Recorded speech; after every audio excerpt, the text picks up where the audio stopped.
All right. I know there's a guy who's kind of already got this thing about talking to a camera from the side when he's working at his sink.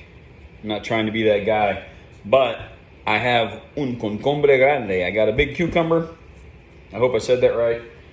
And you know the deal. It's time to give Big Slim the Pleco a snack.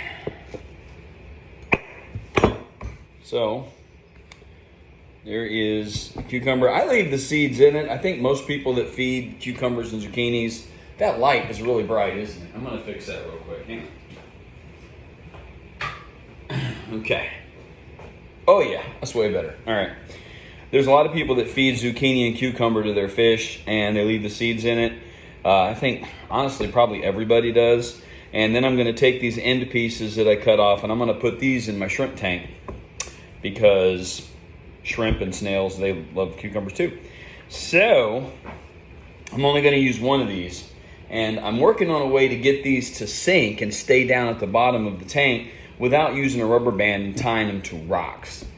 That works, but of course then the fish have to eat around the rubber band. I know, yeah, it's not that big a deal. They can handle it, they're pretty smart. But I'm looking for something I can just, maybe like a fork, I've seen people do that, or take just like a stainless steel knife and stick it in the end of the cucumber along, like along right here. This is obviously too big for that, but I've seen people do that, and I think I'm going to give that a try and see how that works out for me. Okay, now for the shrimp tank, I'm going to use these stainless steel skewers. They're just stuff you would use like for shish kebab on the grill. And just like shish kebab, you kind of have to twist them a little bit to go through the vegetables so they don't split. I'm going to leave them about that far apart, and then I'm just going to put them down inside the tank.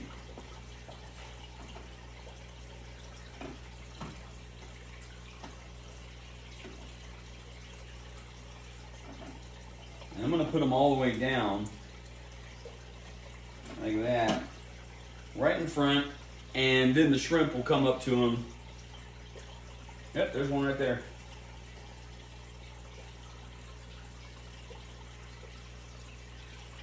They're already coming to check it out. Let me show you all this. Let me see if you can see what I'm looking at.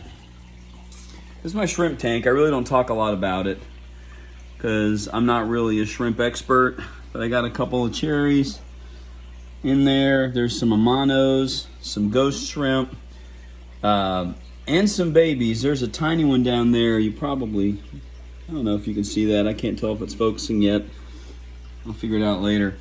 But there's actually quite a few in there, and that's pretty cool.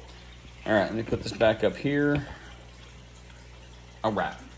So what I'm going to use for the actual cucumbers are just some stainless steel table knives, butter knives, whatever you want to call that. And I'm just going to stick them in there. I guess I could show you. Making like a cucumber popsicle. And the fish are already swimming over here. Bonk.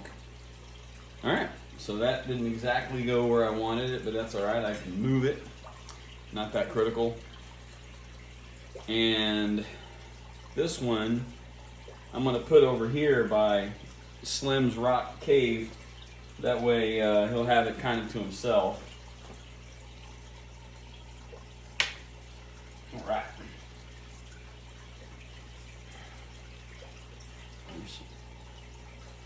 I was feeding the fish without my glasses on this morning, and I missed.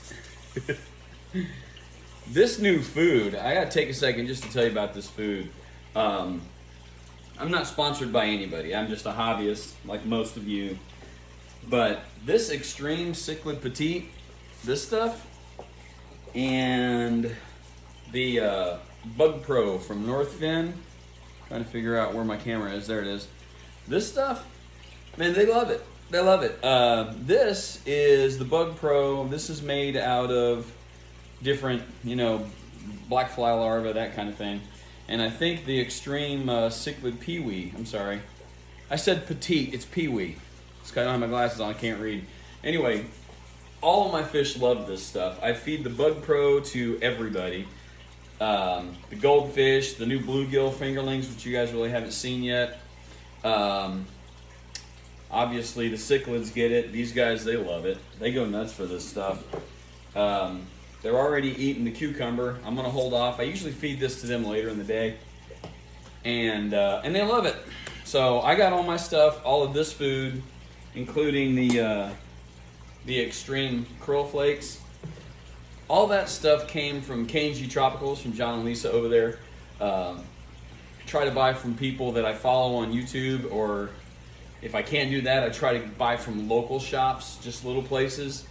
And I almost never buy food from the big box stores, simply because, I mean, I'm sure there's some margin in it, and, you know, profit margin.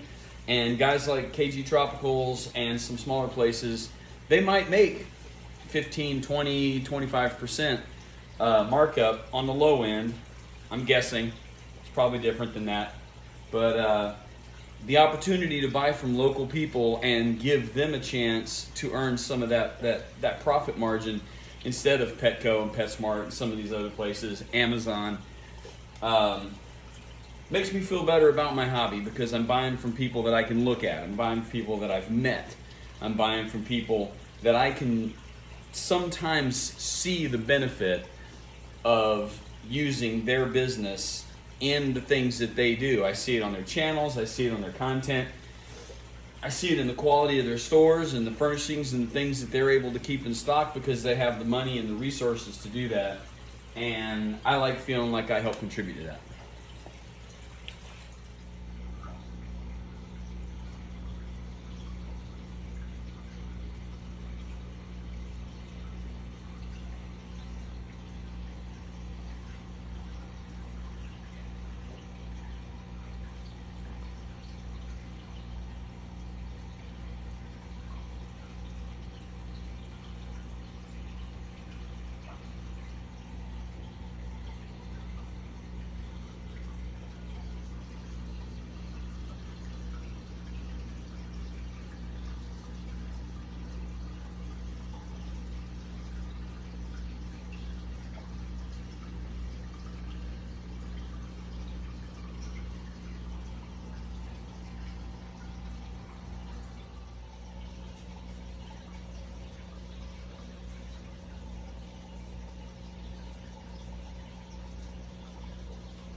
Yes, I know concombre is French for cucumber, and that cucumber in Spanish is pepino.